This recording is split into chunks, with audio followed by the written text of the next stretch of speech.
Buenas tardes. Bueno, pues vamos a tratar el tema de la preparación del Adviento, que como sabéis, pues comenzamos el Adviento la semana pasada, el domingo fue el primer domingo de Adviento, y todos estos domingos, incluso mañana, aunque mañana la conferencia episcopal, a pesar de ser Adviento, ha dicho que celebremos la fiesta de la Inmaculada. Es un día de fiesta. Bien, pues el tema del Adviento que vamos a tratar este año es Adviento, tiempo de esperanza en un mundo de espaldas a Dios. Realmente, un mundo sin Dios es un mundo sin esperanza.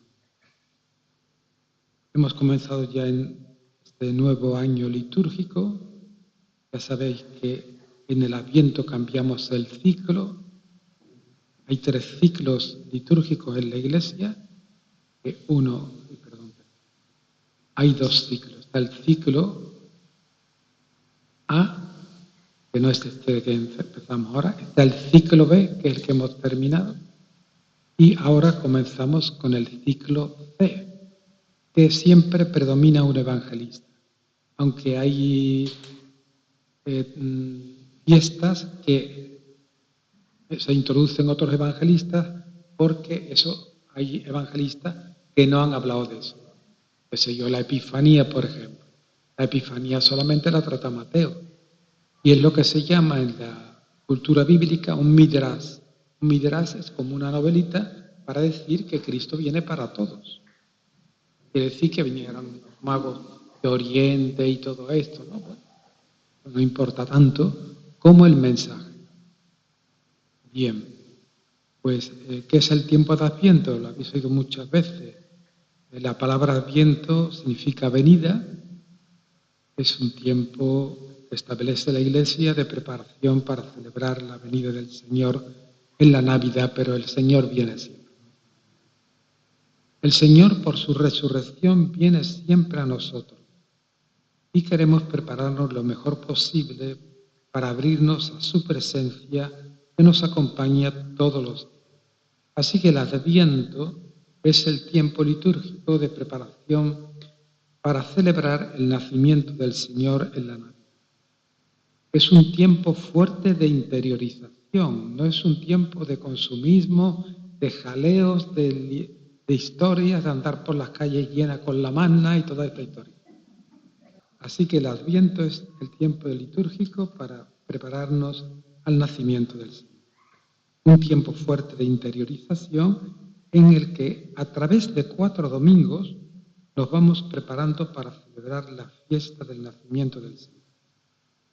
Estamos muy habituados realmente al término Adviento, sabemos lo que significa, pero precisamente por el hecho de estar tan familiarizados con él, quizás no lleguemos a captar toda la riqueza que encierra el contenido que tiene la liturgia del Adviento. Repito, Adviento quiere decir venida, pero hay 2 preguntas que se nos plantean cuando escuchamos venida. Bueno, ¿y quién es el que viene? ¿Y para quién viene? Bueno, el que viene es el Señor Jesús y su presencia es continua y continuada, a quien esperamos vigilantes, atentos, llenos de gozo, en actitud celebrativa, y es el Señor que se hizo hombre, se hizo carne, como dice el Evangelio de Juan, es decir, zar, utiliza la palabra griega, zar es la condición frágil del ser humano. Él ha asumido nuestra condición humana y que no tenemos que escandalizarnos de nada. Nosotros somos seres también frágiles, finitos como Él, que se cansaba, que sudaba, que tenía miedo, que se enfadaba también. Los miró con ira, dice el Evangelio de Marcos, ¿no? Bueno, Jesús era uno de tantos. Como dice Pablo, menos en el pecado. Bien. ¿Y a quién viene? Pues viene a la humanidad. Y viene a cada uno de nosotros. Para el hombre y la mujer de rostro y realidades concretas. Viene a ti, viene a mí, viene a tu vida, a tus situaciones, viene a reconciliarte, viene para cada ser humano a renovar una relación personal con Él. Viene para que la persona desolada, herida, pobre, abandonada, descartada, viene para la víctima y el victimario. Viene a restaurar la dignidad de la persona herida por el pecado, la injusticia, y a infundir un espíritu nuevo, tocando nuestros corazones de piedra, como dice el profeta Ezequiel, y convirtiéndolos en corazones de carne. Viene también para su iglesia, a reencontrarse con ella. Viene para quienes no lo conocen, para revelarle su rostro de amor y de misericordia.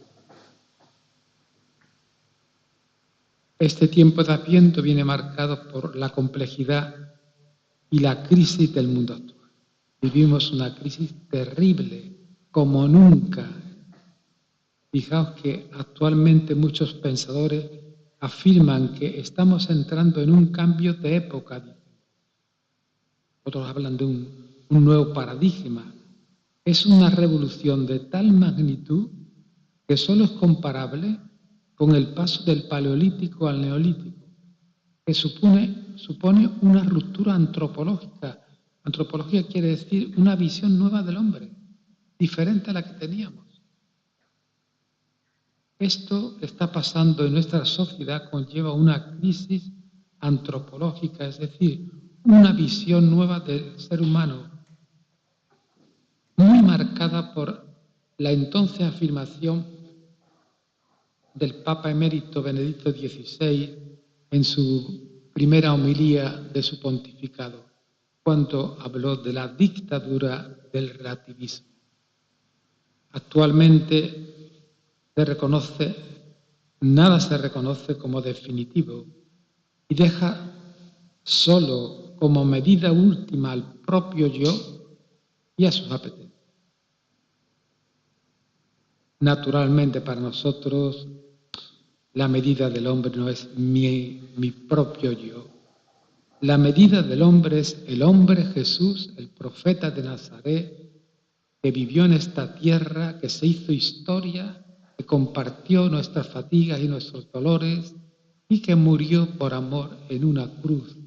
Maldito el que muere, el que cuelga en un madero, decían los judíos. Por eso, naturalmente, cuando muere Jesús, la sociedad judía y los discípulos más cercanos a él quedaron traumatizados, verdaderamente traumatizados. Ellos no se lo podían creer. Ellos esperaban otra cosa. Naturalmente pasaron días, todo seguía igual. Israel seguía bajo el imperio de Roma. Aquí no ha pasado nada. Y era un Mesías que ellos esperaban.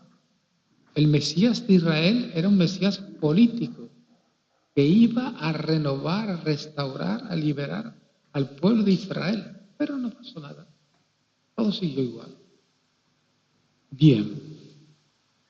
Ciertamente, ese Jesús, el Cristo, cuyo nacimiento vamos a celebrar, es la medida del verdadero humanismo, que no es la moda ni la última novedad, sino esa relación con el Señor que nos abre a todo lo que es bueno y bello de la vida y nos da una referencia para discernir entre lo verdadero y lo falso, entre el engaño y la verdad. Actualmente hay quien afirma que toda ética es relativa. Bueno, si toda ética es relativa, ¿por qué no lanzarse sin freno a la droga, a los placeres de la vida, a acumular riqueza sin medida? Actualmente tenemos la crisis política y económica del mundo, las guerras actuales como Ucrania, Oriente Medio, el drama de los refugiados, el problema tan grave del medio ambiente, que tiene una incidencia en los movimientos migratorios que se desbordan o que nos desbordan. En estos comienzos del siglo XXI, la crisis de nuestra sociedad se ha agravado, pues la sociedad se ve sacudida por nuevos retos e incertidumbres. ¿A dónde vamos a ir? Ya no vivimos en una sociedad sólida de contenidos precisos y valores absolutos, sino más bien en una constante movilidad e incertidumbre y relativismo. Los estudios de Bauman, ese sociólogo que murió hace unos años, nos han hecho conscientes de la ardua tarea que significa hoy para el individuo la búsqueda de una identidad. Bueno, él hablaba de una sociedad líquida, de un mundo líquido, de un amor líquido. Hoy es todo líquido. Hasta las parejas, ¿cuántas parejas duran o perduran? No todas, naturalmente.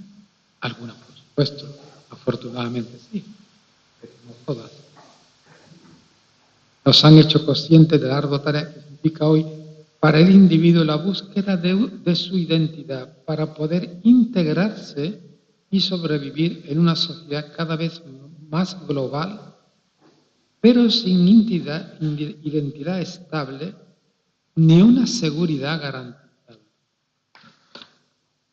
Quienes analizan hoy las causas profundas de los nuevos conflictos estudian diversos factores. Por una parte, la desintegración social y la debilidad institucional, incapaz de tomar medidas políticas a tiempo, que está produciendo confusión e inseguridad en el espacio público. Por otra parte, el nacimiento de un mundo interdependiente, es decir, un mundo contagioso y desprotegido, hace que los problemas se expandan y nos afecten a todos. ¿Qué seguridad podemos tener en un mundo en que todos estamos vinculados con todos y la violencia no se detiene ante ninguna frontera? Y hoy a Putin se le ocurre una barbaridad, nos va a afectar a todos. En el futuro, pues, habrá más hambre, paro, las guerras, la inseguridad sanitaria, la miseria, seguirán desatándose desplazamientos masivos de los desesperados hacia zonas más seguras, aparentemente más seguras. Es decir, vivimos en un mundo convulso y de mucha inseguridad, incluso en las personas. El problema mayor que tienen las personas a nivel psicológico es la inseguridad.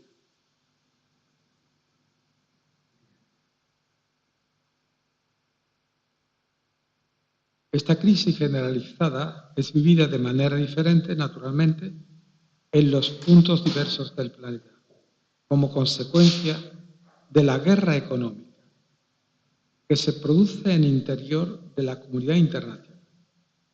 Mientras los pueblos privilegiados como Estados Unidos, Japón, Europa, China o los países emergentes compiten para aumentar el poder económico, los países menos desarrollados como Hispanoamérica, países orientales y del este, ven cada vez más amenazado su precario futuro.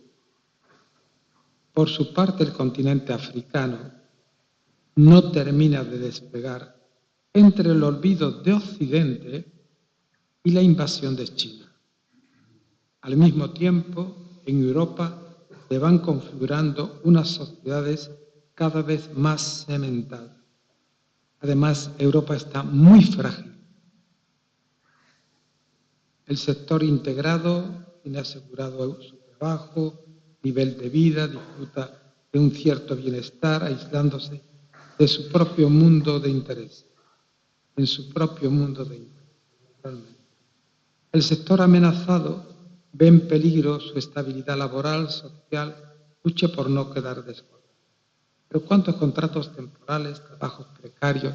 Bueno, esto también hace años, os recuerdo en París, ¿quiénes hacían los trabajos? Los migrantes. Los parisinos no.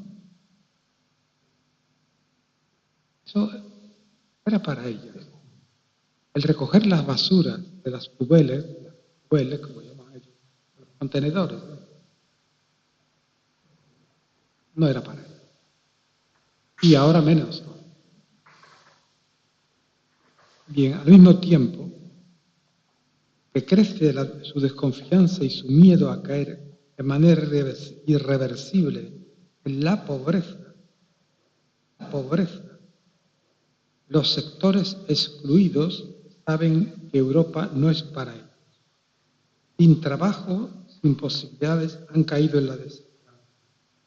No creen en los políticos. Tampoco aquí creemos en los políticos. El futuro se les cierra. En este mundo convulso respiramos aires contagiados de angustia, de desconfianza, a veces de pesimismo, y necesitamos respirar la esperanza, que es un aire que renueva nuestra vida. Sin esperanza el hombre no puede vivir. El Adviento es un tiempo de esperanza, pero un tiempo también para renovar la esperanza, naturalmente. El Adviento es un tiempo de esperanza, un tiempo para renovar nuestra esperanza. Quisiéramos que fuera para nosotros un tiempo también denso de oración, de interiorización, de renovar nuestra esperanza en aquel con mayúscula que viene con su paz. Los profetas del Adviento, en aquella época, 600 años antes de Cristo, eran profetas, eran hombres de esperanza. Yo tuve la suerte de estudiar profetas desde la perspectiva de la esperanza. Y estudiamos a Isaías. Estudiamos, por ejemplo, a Isaías, lo estudiamos desde la perspectiva de la esperanza en Isaías, la esperanza en Osías, la esperanza en Zacarías. Así todos los profetas. Era una suerte verlos desde ahí, desde esa perspectiva. Por ejemplo, Isaías dice, en aquellos días las espadas se forjarán, de las espadas se forjarán. Bueno, ellos soñaban con eso. Otro profeta, poéticamente, llegaba a decir, llegará un día en que desaparecerán los carros de Efraín y los caballos de Jerusalén. También el arco del combate. Por último, el profeta Jeremías, sucederá aquel día en que los montes destilarán vino nuevo y las colinas fluirán leche. Metáforas poéticas para decir que esperaban o soñaban con un mundo nuevo. Sí, el Adviento es un tiempo para renovar nuestra esperanza en el Señor que viene a nosotros, que viene en Navidad, que viene en Pascua, que viene en el deseo, que viene en el amor, que viene en el sufrimiento, que viene en el gozo, que viene en la Eucaristía, que viene en el encuentro con los hermanos y hermanas, viene en el rostro de los refugiados, en los rostros de los migrantes, de los más pobres que nos cuestionan. Cada vez que deseamos y pedimos la venida del Señor, ya está bien. Porque Él ha venido ya. Él ha entrado en la historia. Y por su resurrección ha roto las estructuras espaciotemporales y vive. El Señor resucitado vive. Y vive cerca de nosotros. Por su Espíritu vive en nuestro corazón, en lo profundo de nosotros. Para que la esperanza, bueno, la gran súplica del Adviento, ya sabéis, es ven, Señor, Maranatha, una palabra aramea, Maranatha. Para que la esperanza no carezca de sentido, es esperar a alguien con mayúscula, a alguien que realmente viene y que se deja encontrar. De este modo, la esperanza se transforma en un ir de nosotros al encuentro de ese alguien. Es para ir a su encuentro. El estar preparados, vigilantes, despiertos. La espera se vive como un movimiento, un dinamismo, un anhelo gozoso. Como dice el texto de Lucas, sí, habrá signos en el sol, en la luna, en las estrellas, que las potencias del cielo temblarán. En el cielo están los grandes, sol, luna, estrellas, que empiezan a dar señales falsas, ya no alumbran. Lo que era principio de estabilidad suprema aparece como expresión de locura. ¿Qué quieren decir estas palabras? Pues que todos los poderes divinizados de nuestro mundo, como el dinero, el poder, la avaricia, tantas cosas, el tener, todo eso, todos los ídolos y los falsos valores representados en los astros, sol, luna y estrella, te oscurecen. Eso no te dan a luz. En todos los sistemas ideológicos que dominan el mundo, sistemas ideológicos que acaparan la verdad y arrebatan la libertad humana, no se desvanecen. No son salvadores de nadie. Y la historia nos lo ha demostrado. Esas potencias del cielo caerán. Por eso el texto termina diciendo, alzad la cabeza, se acerca vuestra liberación. Y todo eso se derrumba, se acerca vuestra liberación. Porque nuestra liberación está en otra parte. Ciertamente, el tiempo de Adviento es un tiempo para despertar la esperanza. ¿Qué sería la vida del ser humano sin esperanza? Sin esperanza no es posible la vida. Naufragaríamos en el mar de la incertidumbre, del sufrimiento, del dolor, del mal, sin que nada nos alentara a seguir confiando, luchando, trabajando. ¿No estará el hombre de hoy, el ser humano de hoy, más necesitado que nunca del Dios de la esperanza, como dice Pablo en la carta a los romanos? Ese Dios que muchos dudan, al que bastante ya han abandonado, pero es un Dios por el que tantos siguen preguntando. Un Dios que puede devolvernos, si lo encontramos, la confianza radical en la vida. Descubrirnos que el ser humano, a pesar de su fragilidad, sigue siendo un ser capaz de futuro, capaz de sentido. La Iglesia nunca debería olvidar hoy la responsabilidad de la esperanza, pues esa es la misión que ha recibido de Cristo, resucitado, anunciar al mundo la esperanza, esa esperanza que no defrauda. La Iglesia debe entenderse a sí misma y vivir como comunidad de la esperanza.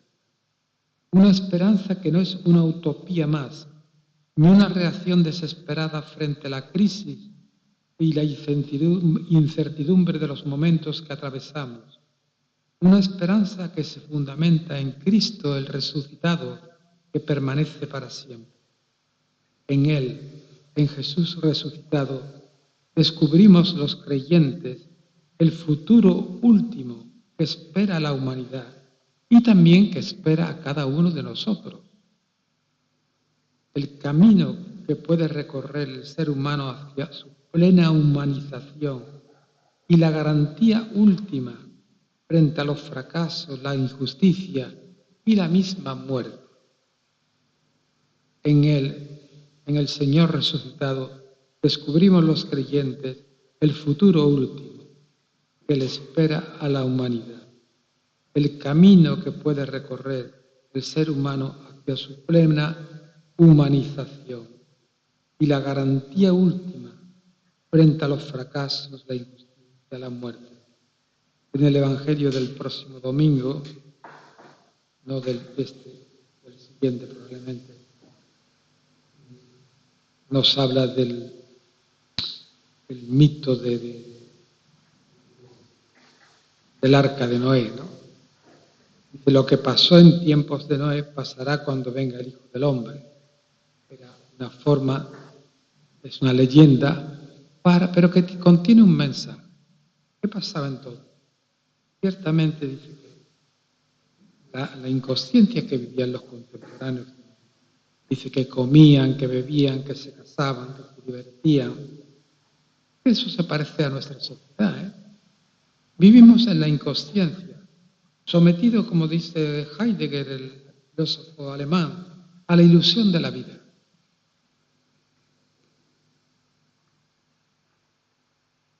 Y entonces, ¿qué pasa cuando vivimos sometidos a la ilusión de la vida, en la frivolidad, en el divertimento, en la superficialidad? Pues que llegó el diluvio y se los llevó a todos.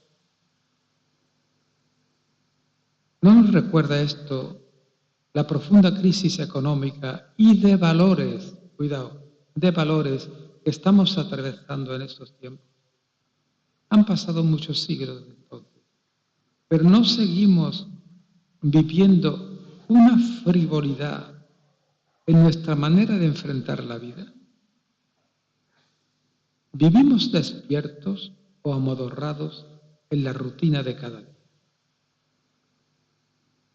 El ser humano está, pues, orientado hacia la esperanza. Esa es la estructura del ser humano. El filósofo cristiano Lain Entralgo hablaba de eso. Él decía que el ser humano necesita esperar. El hombre, decía, es un animal que espera.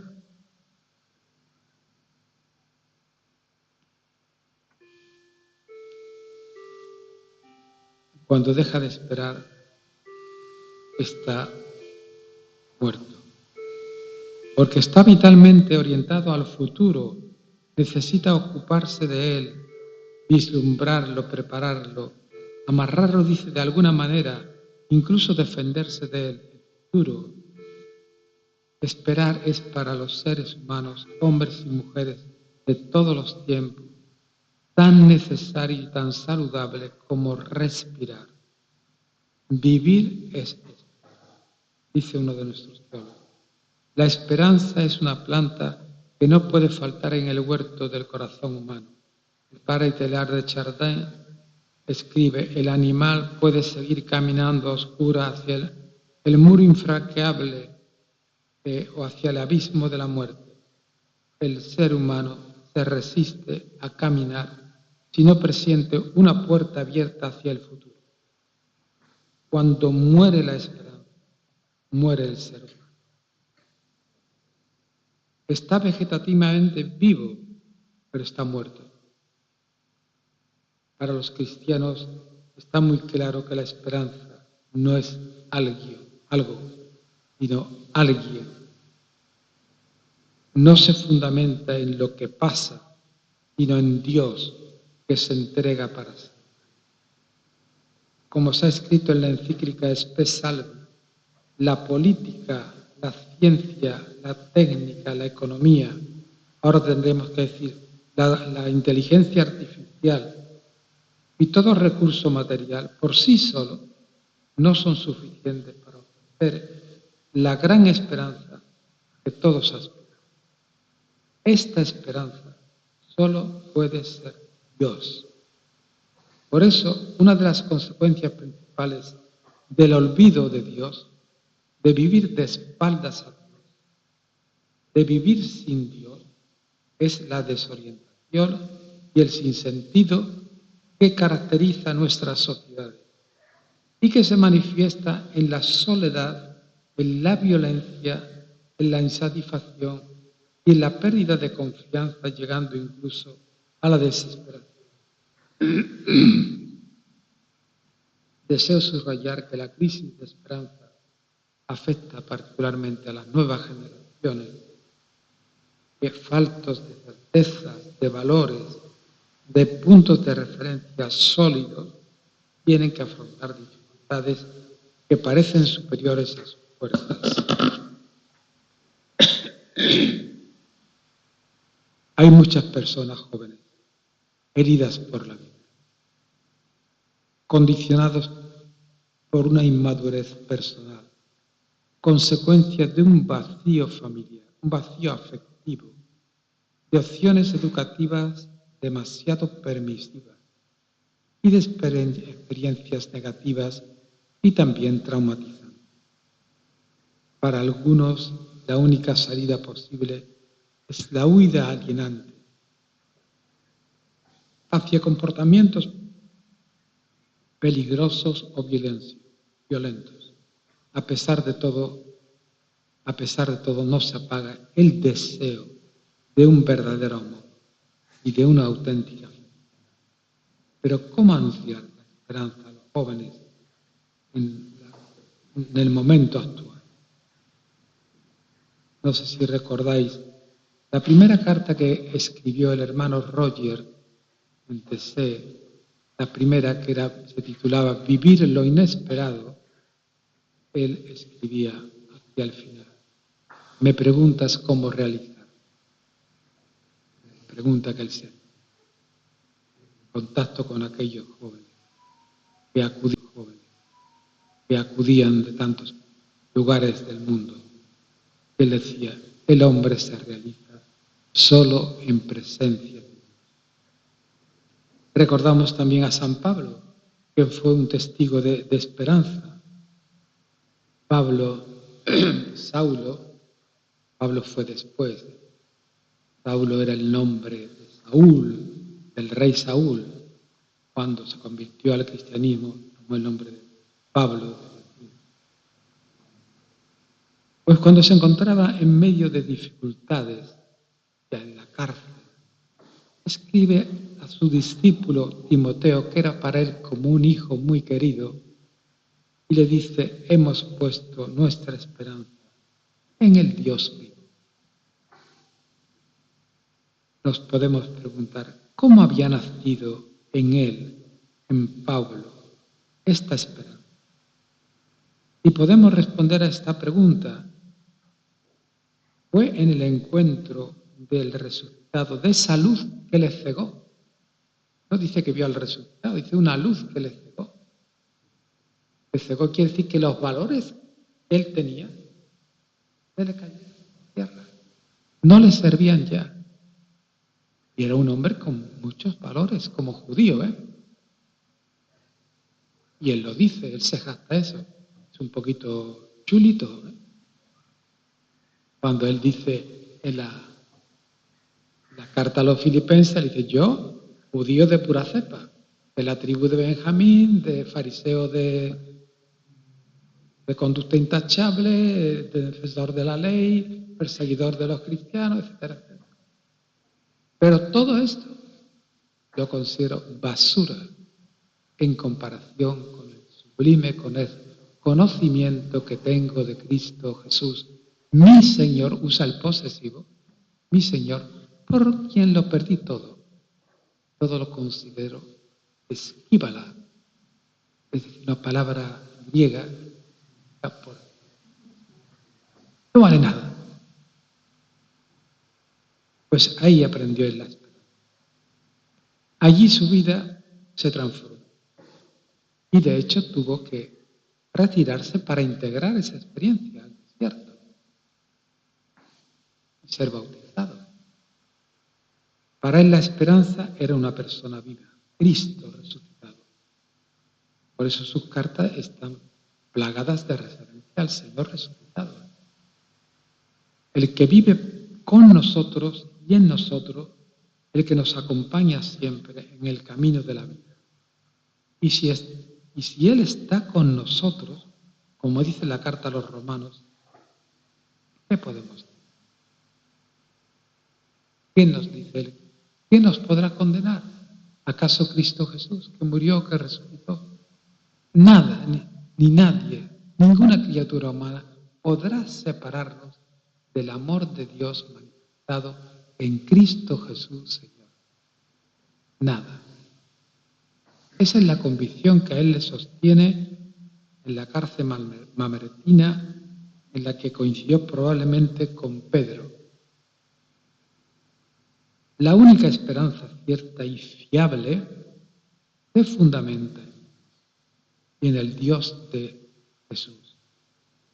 La experiencia de la historia humana nos muestra lo absurdo que llega el hombre cuando excluye a Dios de su vida.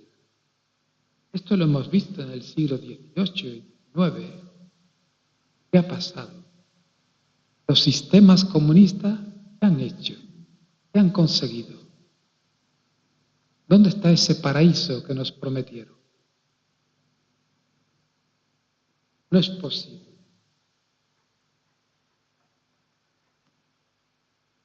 Construir una sociedad inspirada en valores, en justicia, en fraternidad sin Dios. ¿Quién puede salvarnos de los falsos valores sino Dios, que es amor y se manifiesta en el rostro de Cristo? Solo Cristo puede ser una esperanza cierta para nosotros. Bueno, el Adviento también es un tiempo de alegría, porque el cristianismo es realmente una alegría, una buena noticia, es evangelio, ¿no? Ciertamente. Durante este tiempo del Adviento va a resonar de manera especial unas palabras de Pablo, la carta a los Filipenses, en la antífona, cuando dice Gaudete in Domino, iterum dico, gaudete, alegraos en el Señor. De nuevo os lo repito, alegraos en el Señor. Y la alegría fundamental es fundamental en el Cristo, que es evangelio, y evangelio es alegría, es buena noticia. Sin embargo, es ahí donde el mundo, cuando digo mundo es el sistema en que vivimos, para San Juan, mundo es sistema, pues se equivoca. Cuando se presenta el cristianismo como aquello que arrebata al ser humano la alegría con sus preceptos y prohibiciones.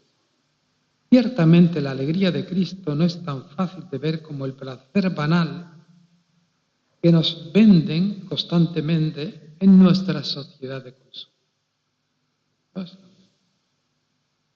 Es otra ley. Las palabras de Pablo significan alegraos en el Señor, ya que él, Pablo, está convencido profundamente que la verdadera alegría está en el Señor y que fuera de él no puede haber ninguna alegría.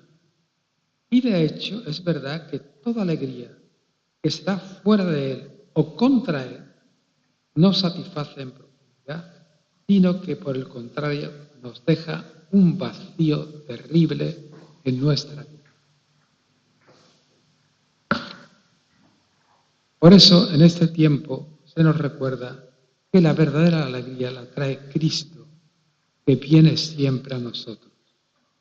En la misma noche de Belén escucharemos el mensaje de los ángeles, una manera de hablar también poética. Lucas describe este anuncio, ¿no? Que aparecen unos ángeles en el cielo, que dice el mensaje a los pastores que eran los más descartados de la sociedad. Os anuncio una gran alegría, hoy os ha nacido un Salvador. Por eso podemos decir que nuestra alegría no será auténtica hasta que se deje de apoyarse en cosas exteriores que pueden sernos arrebatadas y destruidas, hasta nuestra misma vida. Un día, nuestra vida humana aquí en esta tierra se acabará. Yo lo estoy viendo todos los días. Hoy mismo venía un señor a consultar al final de la Eucaristía que, bueno, el médico ya había aconsejado sedarla. Es verdad que cuando sedan a una persona, mañana, cuando pase a dar la comunión, preguntaré si esa persona vive. Porque es normal que falle. No va a sufrir demasiado, no es tampoco eutanasia, pero se va adelante, ciertamente. Así que no podemos apoyarnos en lo exterior, sino que la verdadera alegría se fundamenta en una profunda intimidad con Cristo el Señor. Y esa alegría no nos podrá ser arrebatada por nada. Como dice Jesús en su despedida, y esa alegría nadie os la podrá arrebatar. ¿Qué actitudes podemos vivir en este Adviento? Una de ellas es mantenernos vigilantes en la fe, reavivar nuestra fe, nuestra esperanza, la oración. Como dice el prefacio del Adviento, en vigilante espera.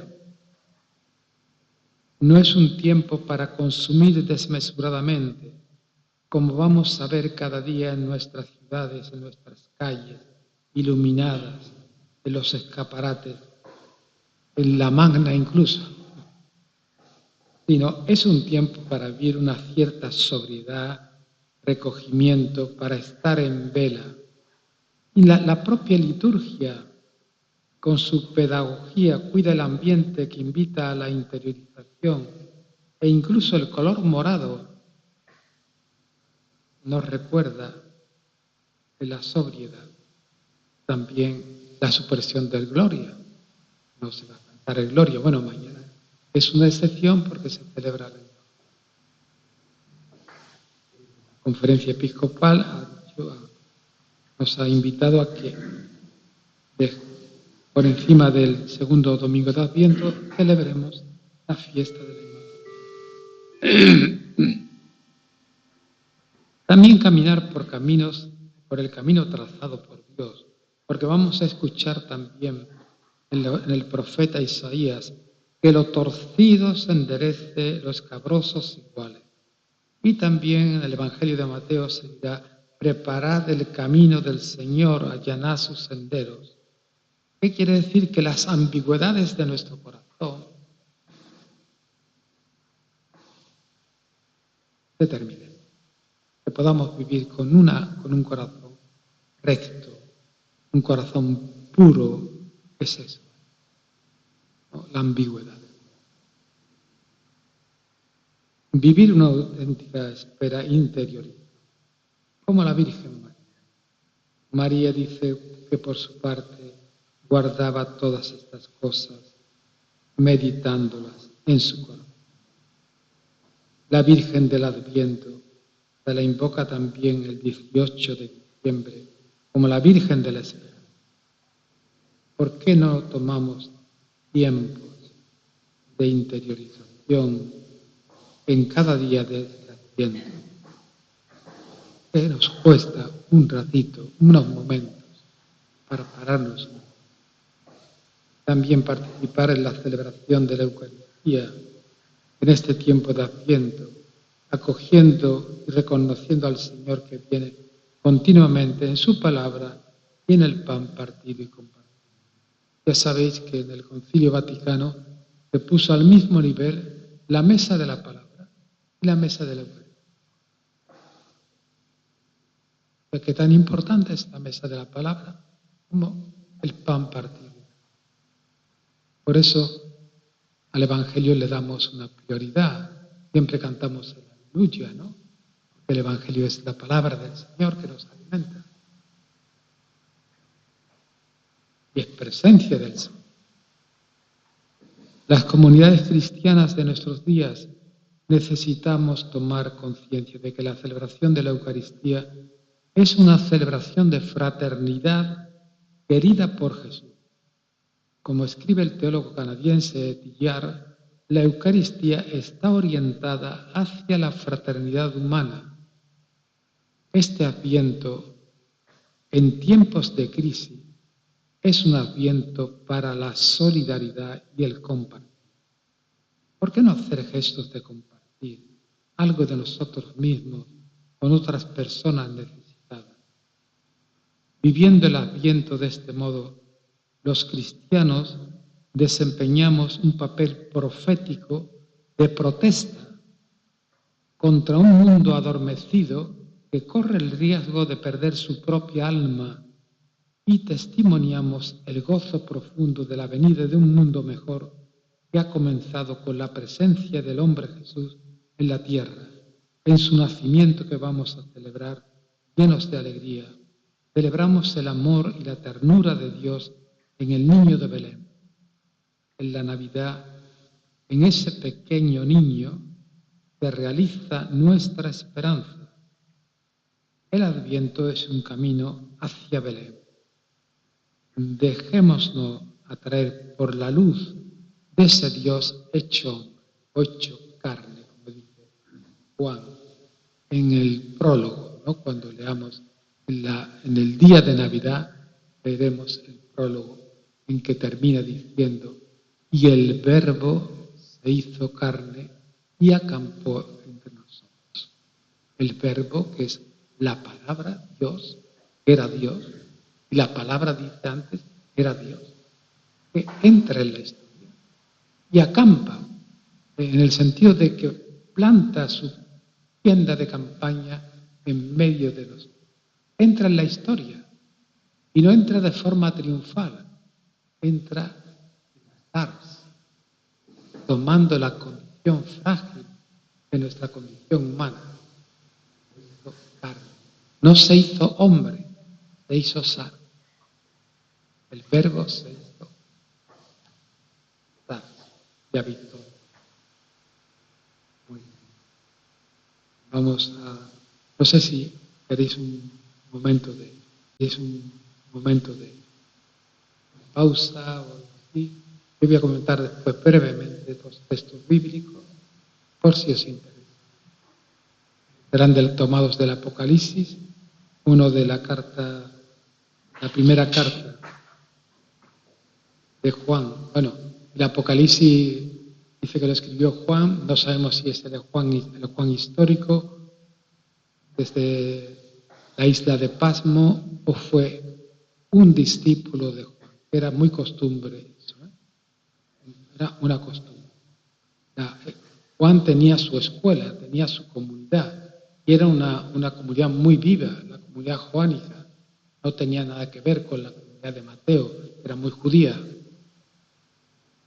Lucas, muy griega.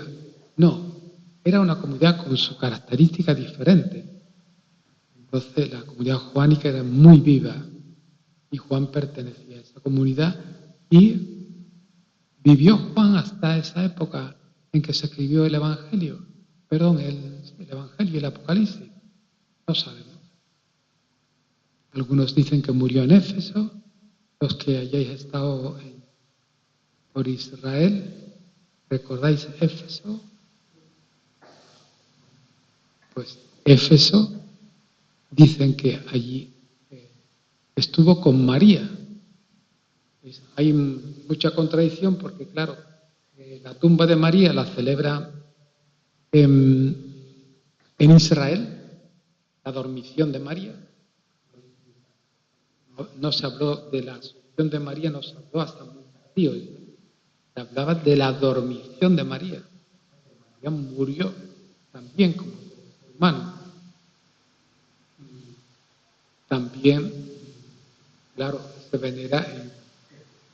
Entonces, ¿dónde está la verdad?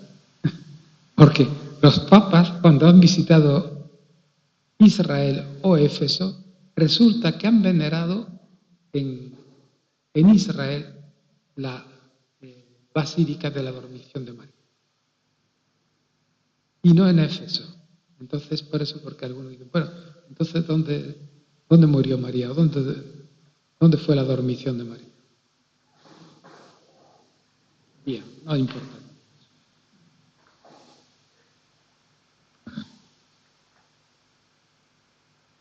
Bien, el texto bíblico, vamos a comentar, está en el capítulo 3, del 14 al 20 del Apocalipsis.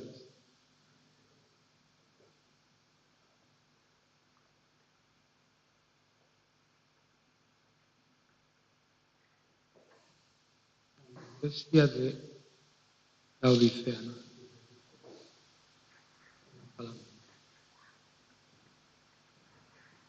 Aquí está la iglesia de la Odisea. Bueno, escribe al ángel de la iglesia de la Odisea: esto dice el Amén, el testigo fiel, y verás el principio de la creación. Conozco tus obras, no eres frío ni caliente. Ojalá fuera frío o caliente, pero porque eres tibio, ni frío ni caliente, estoy a punto de vomitarte de mi boca.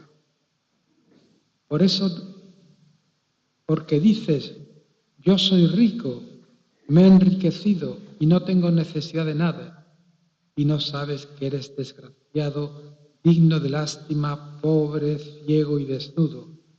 Te aconsejo que te compres oro acrisolado al fuego para que te enriquezca y vestiduras blancas para que te vista y no aparezca la vergüenza de tu desnudez, y colirio para untarte en los ojos a fin de que veas. Del texto de la carta, un trocito de la carta de Apocalipsis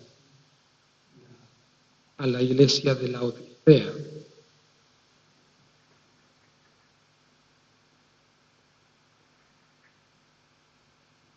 Y continúa esta carta diciendo, mira que estoy de pie a la puerta y llamo. Estoy de pie a la puerta y llamo. Y alguien escucha mi voz y abre la puerta, entraré en su casa y cenaré con él y él conmigo. Este es el bíblico de la carta a la Odisea. Bien, y describe al responsable. ¿Quién es el responsable? Bueno, es el que está al frente de la comunidad. Pues le escribe y le dice, así habla el amén, el testigo fiel y verdadero, el principio de las obras de Dios. Yo sé lo que vale. No eres frío ni caliente. Ojalá fuera lo uno o lo otro. Desgraciadamente eres tibio, ni frío ni caliente, por eso voy a vomitarte de mi boca. Cómprame oro refinado para hacerte rico, ropas blancas para cubrirte y no presentarte más desnudo para tu vergüenza. Por fin pídeme un colirio para ponerlo en los ojos y ver. Vamos, anímate y conviértete. Mira que estoy de pie a la puerta y llamo, y alguien escucha mi voz y abre la puerta, entraré en su casa, cenaré con él y él conmigo. Estas son las palabras del resucitado a la iglesia de la Odisea.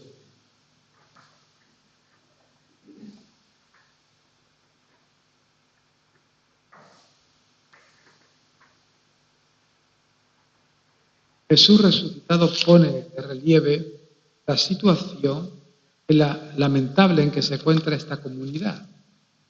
Parece que había bajado un poquito de nivel, ya no era una comunidad tan viva como antes. Se encuentran esos cristianos en una situación lamentable. Por eso dice que, hombre, si fuera caliente por el amor evangélico, sería testigo de Jesús. Pero es fría, como los paganos, podría por lo menos oír la palabra de Dios y convertirse. Pero es que no eres ni fría ni caliente. Entonces, eres tibia. Es decir, eres mediocre. Estás satisfecha de ti misma. Realizas algunas cosas buenas, pero no terminas de entregarte totalmente. Crees que no necesitas progresar y te quedas parada en lo que ya tienes. No se decide esta comunidad a una renovación en profundidad. Está instalada en la mediocridad. Es la situación que lamentablemente vivimos en muchas comunidades cristianas en nuestra iglesia. Y la palabra de Jesús es tajante. No puede hacer otra cosa que vomitarla. También nosotros vivimos con frecuencia instalados en la mediocridad. personas un poquito estancadas, no avanzamos en nuestra vida. Parece que ya lo hemos conseguido. Jesús resucitado le dice también, necesitas comprar el oro. ¿Qué es el oro? El oro de la vida evangélica. Que solo la sabiduría del Evangelio nos puede dar. Además, tienes que vestirte de nuevo con la vestidura blanca. Pablo dice, revestíos del Señor Jesús. Revestíos es vivir la vida de Jesús. La actitud de la manera de vivir de Jesús. Solo este vestido puede cubrir la desnudez de tu pecado. También tienes que usar colirio para tus ojos. Ponte colirio en tus ojos. Es decir, la vida evangélica, la vida cristiana necesita visión, necesitamos ver claro. Hoy, comentando con este señor que llegó aquí, hay tantas creencias religiosas que incluso impiden descubrir el tesoro del Evangelio, el fulgor y el brillo de ese Evangelio que podía ser un fermento para la vida. Y los cristianos comunican.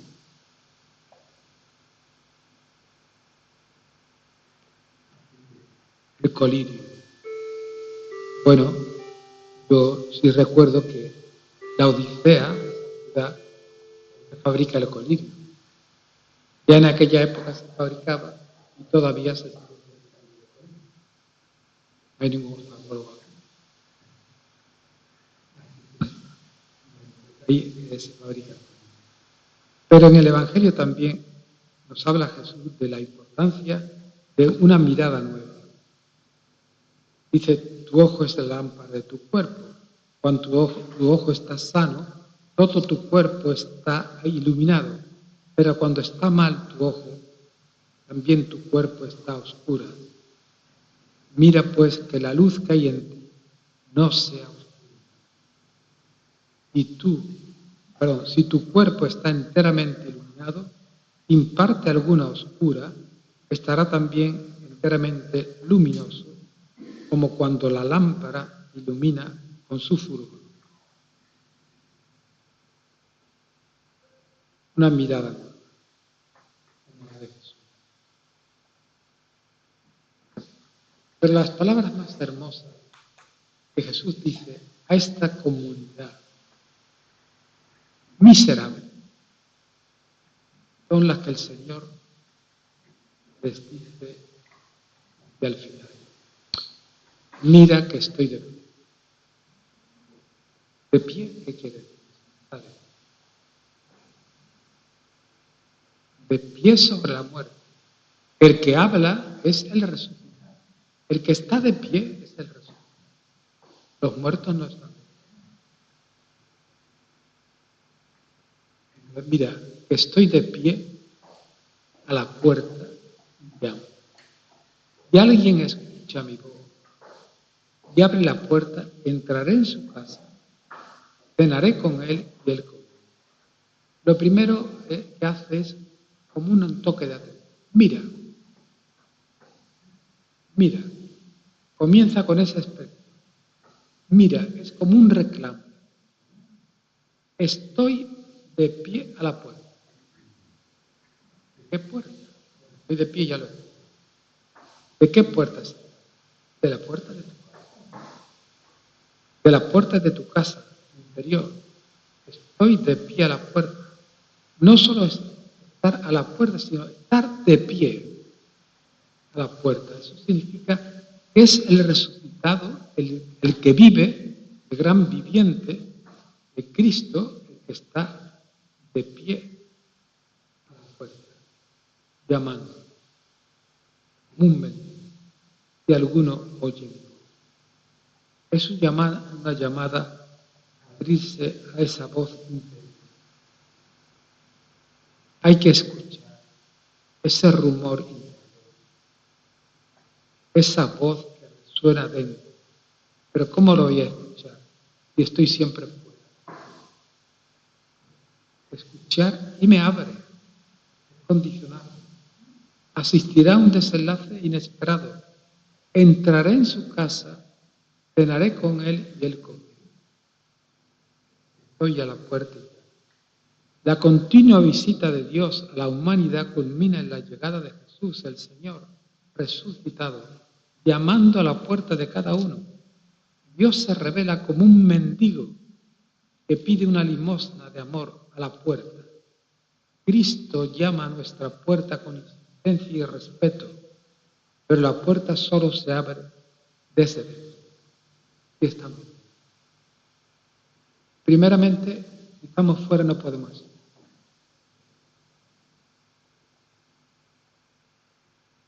Necesitamos estar atentos, por lo menos de vez en cuando estar atentos. Si no es como estar sordo.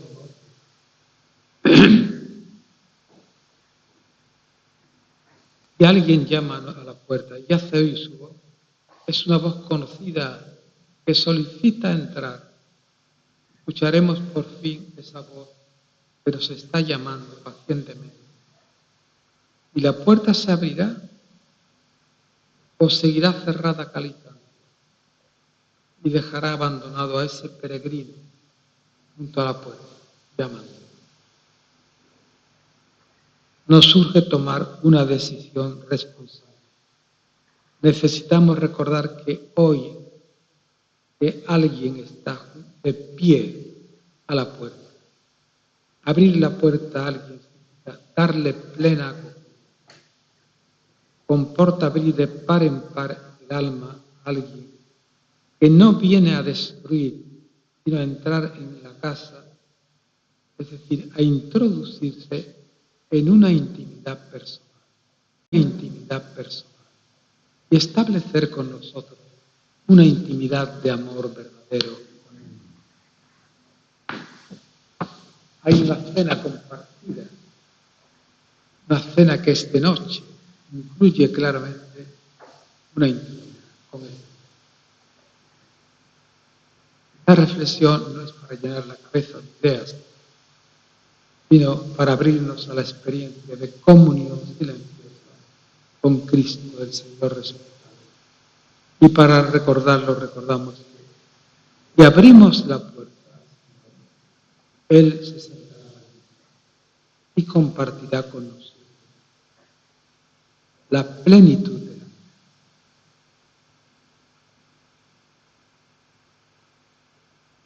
Este sentarse a la mesa, Lucas, en el encuentro con los discípulos. ¿Cuándo se encuentran con ellos? Se sientan con ellos. Ellos iban discutiendo por el camino. Como he dicho antes, pues los discípulos, después de la muerte de Jesús, estaban traumatizados. Eso era demasiado fuerte para ellos. ¿Por qué? Porque ellos tenían bien grabado en su cabeza lo que habían leído en el Levítico toda su vida. Maldito el que cuelga de un madero. Es un maldito de Dios. Y a Jesús lo habían visto ellos colgado del madero. Eso había sido tremendo. Entonces, estaban desorientados y unos tiraron para una parte. Pedro dijo, me voy a pescar.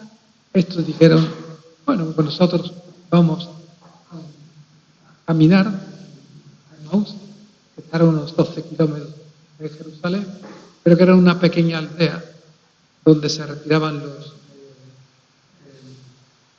políticos, estaban licenciados ya, tenían unas tierras, Roma les daba unas tierras para que hicieran su casita y tuvieran un terreno para vivir, ¿no? Y entonces los que se jubilaban ya se iban a Emmaús. Bueno, pues ellos iban, como no sabían dónde ir aquel día, pues tiraron por ese camino, por esa carretera. De pronto un peregrino se acerca a ellos y les pregunta, Cuando se discute, hay acaloramiento y hay agresividad. Eso indica que estos discípulos no iban así tranquilamente, dándose un paseo. Iban enfadados, iban preocupados por lo que había pasado. Por eso dice, pero tú eres el único forastero que no te has enterado de lo que ha pasado en Jerusalén.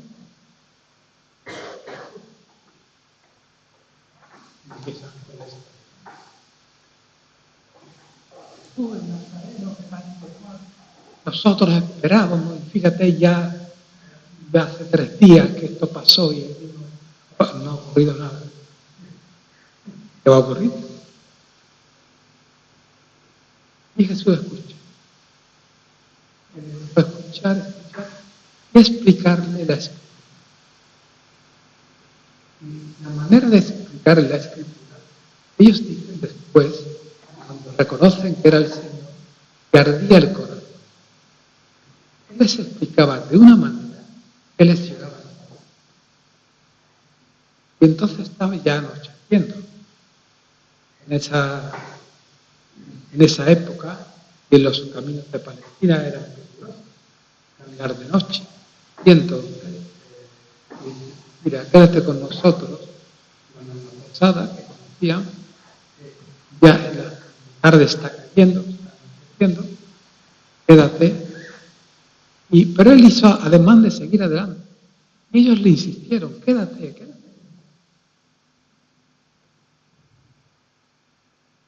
Le dijeron, es un placer haberte conocido. Me ha gustado mucho lo que nos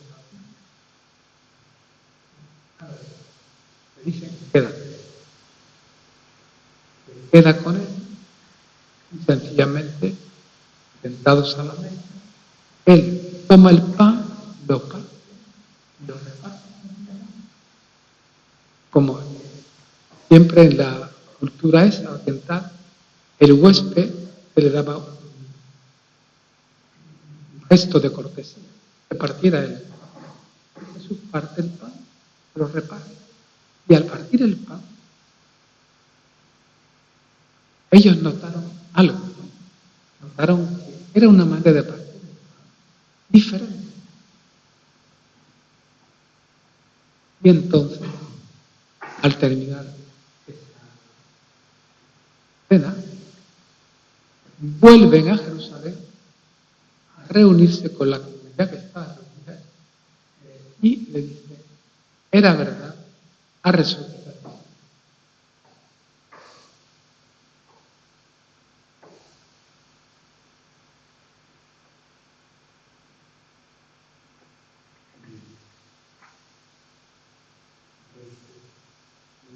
Segundo texto, ¿no?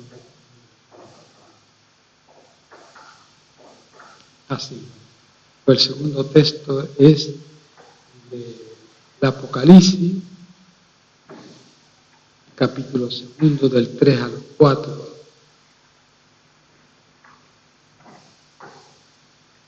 La comunidad de Éfeso, la iglesia de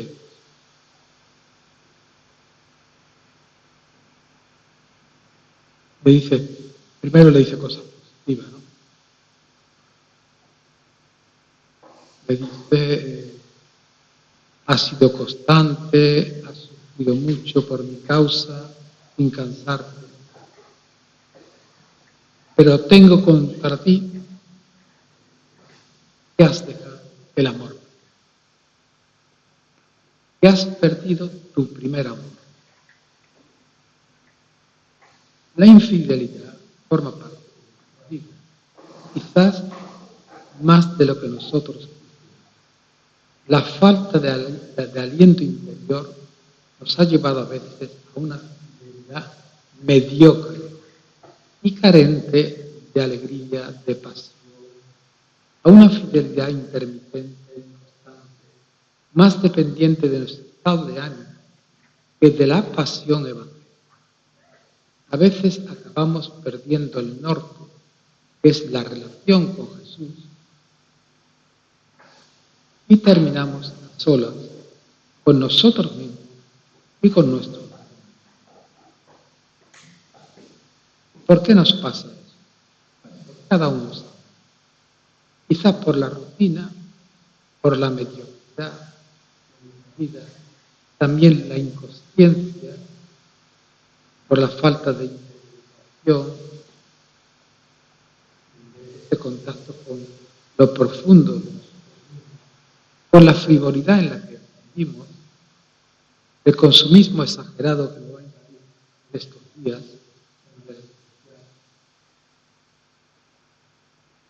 Quizás porque el corazón sigue fragmentado, dividido. Todavía hay razones, aspectos, intereses, sectores de nuestra vida en que Dios, el Señor, no ha entrado todavía. Quizás porque nuestro corazón permanece un poco endurecido o alienado a nuestras necesidades. Quizás un poco de todo. Pero el caso es que el primer amor se ha desvanecido. Lo cierto es que cuando perdemos el sentido y la intensidad del primer amor, nos vamos deslizando por una pendiente que parece no tener. Podemos vivir años, la vida entera, huyendo, mintiendo, sutilmente, aparentando. Por eso es importante que podamos descubrir, podamos volver al primer amor. Sobre todo cuando ese primer amor empieza a debilitarse, a verse, a difuminarse, cuando el corazón se enturbie y se divide y poco a poco se. Es bueno que en estos días de Adviento permanezcamos en algunos momentos en lo interior. Para ello también cuidar el silencio, permanecer en silencio en algunos momentos, sea en casa o sea. Al terminar sería bueno hacernos alguna pregunta sobre el texto que hemos comentado, este texto. ¿Qué puerta necesito abrir para que mi vida continúe? ¿Dónde está la puerta que Él está esperando? Para terminar esta tarde podemos volvernos a Cristo, el resucitado, presente entre nosotros, para decirle: Señor resucitado, que las tinieblas no ofusquen la esperanza que has encendido en nuestros corazones, que en la oscuridad de la noche resplandezca más viva la luz de la esperanza que tú has despertado en nosotros. Con tu resurrección se ha despertado en nosotros la gran esperanza, una esperanza viva. Señor resucitado, que tu Espíritu Santo venga como un huracán sobre tu iglesia y sobre el mundo y lo transforme todo. Que tu Espíritu haga florecer también los desiertos de nuestro corazón y despierte la esperanza que cada uno de nosotros llevamos en el corazón. El Apocalipsis termina con las palabras: ven, Señor Jesús. Y Pablo en la primera carta: Maránata, ven, Señor. Ánimo, levántate, comunidad cristiana, acoge al Señor que viene a ti y que su rostro ilumine tu camino con el fulgor del Evangelio, del pan de la Eucaristía. Que Santa María, la Virgen y Madre del Señor, la que fue discípula perfecta, que guardó en su palabra hecha carne, y la dejó germinar en su vida, como ella, y que ella acompañe nuestros pasos para que nos dejemos guiar por aquel que nos recuerda que Él es la esperanza que no